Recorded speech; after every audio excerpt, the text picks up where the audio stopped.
You will learn about the First World War, impact of the First World War on industries, and also about impact of the First World War on American economy.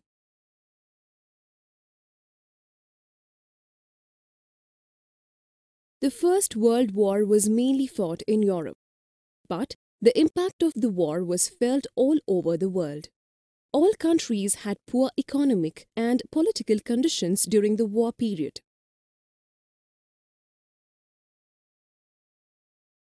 The First World War took place from 1914 to 1918 between the Central Powers and the Allies. Britain, France, Russia and America were the Allies group. Germany, Austria-Hungary and Ottoman Turkey were the Central Powers group.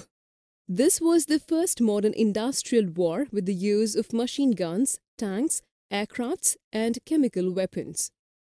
9 million people died and 20 million were injured in this war, and there was a large scale of destruction to properties and industries in Europe.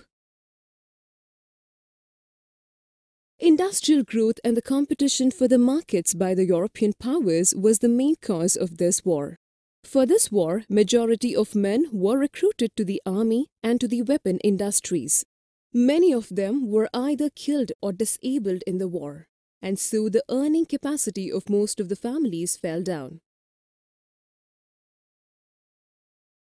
American economical growth steadily increased due to this war. Britain had been the most leading industrial nation before the World War. But during the war, Britain borrowed large sum of money from the US banks and public. Hence, US changed from an international debtor to an international lender. You have learnt the First World War took place from 1914 to 1918 between two blocs, the Central Powers and the Allies. This was the first modern industrial war with the large-scale use of products such as machine guns, tanks, aircrafts, chemical weapons, etc. With the war, men were recruited to the army, and the industries also changed their production to war material. This war changed the fate of US from an international debtor to an international lender.